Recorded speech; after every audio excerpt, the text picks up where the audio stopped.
Sí, la verdad que voy a ser, si me toca ser intendente, voy a ser por quinta vez de Río Colorado. Para mí sería un gran orgullo porque podemos seguir concretando cosas que necesita nuestro pueblo.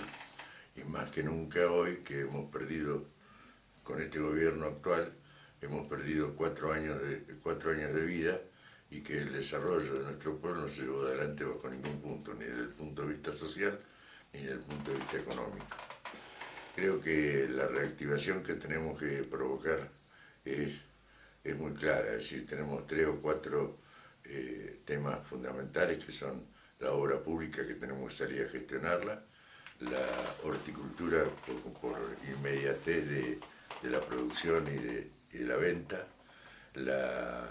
nuestro Salto Andersen, que debe ser el que marque todo el proyecto de desarrollo tanto productivo como social, y después la imaginación que tengamos, porque es muy poco lo que se puede hacer cuando tenés afectado tu ingreso en un 90% de sueldo. Por consiguiente, mucha imaginación vamos a tener que tener para ponerlo en marcha. Nosotros tenemos preparados los distintos proyectos para llevar adelante en cada uno de nuestros barrios. Creo que Río Colorado se merece una mejor atención. 200 cuadras de asfalto ya se tendrían que haber hecho y se prometieron y no se hicieron. Esto lleva a que nuestro pueblo está gris, está triste y a su vez con sus calles totalmente destruidas. Y ni te cuento después de un día de lluvia, cuando no pueden sacar calcario y rellenan las calles con tierra. Esto es fatal para el tránsito. Bueno, pero todas estas cosas nos lleva a que tengamos que poner en marcha toda nuestra imaginación. El 90% de los ingresos afectados a sueldo, más la deuda importante que va a dejar este gobierno, creo que nos va a sacrificar en un futuro, porque si vamos a tratar todo lo que es maquinarias y camiones y elementos que tenemos para trabajar y prestar los servicios, lamentablemente están en un nivel de destrucción de un 80%.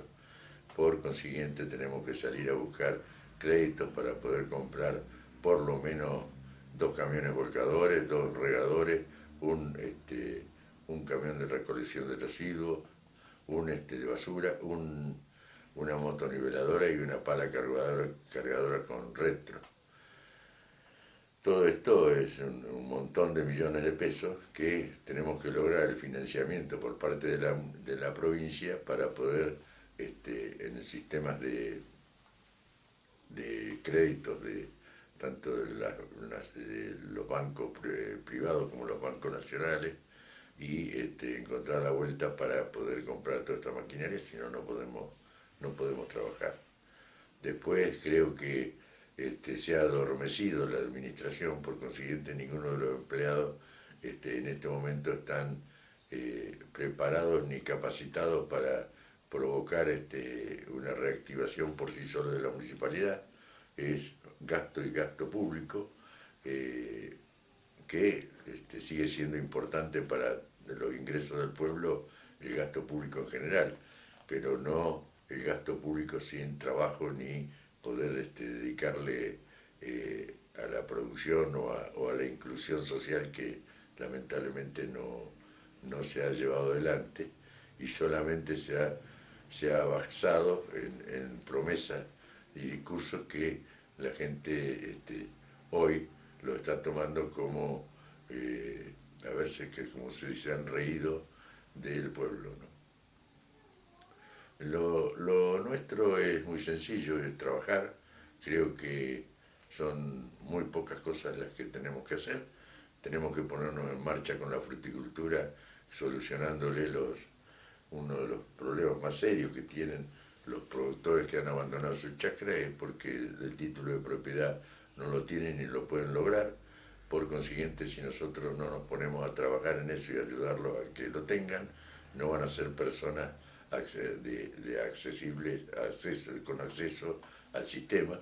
Por consiguiente, van a seguir estando en negro sin existencia, y sus frutos, si llegan a producir algo, va a valer un 20 o un 30% más barato que lo que vale en el mercado. Todo esto condice a que tengamos oficinas especializadas para esto, como un tipo de escribanía, para que hagamos los títulos. Tenemos que tener una oficina que se encargue de encontrar todos los microemprendimientos y proyectos de desarrollo, tanto social como productivo. Tenemos que, es decir, si no ponemos en marcha la educación con nuestro sistema de vida, es decir, que sirva para poder vivir en Río Colorado, lamentablemente van a seguir pasando años y no vamos a lograr que sea calificado nuestro pueblo, y que el que menos tiene es el que más sufre, y el que más tiene no tiene problemas porque lo tiene solucionado con su dinero. Por consiguiente, esa brecha, esa gran brecha, es la gran lucha que tenemos para poder lograr que nuestra sociedad sea incluida y que estemos todos iguales, ¿no?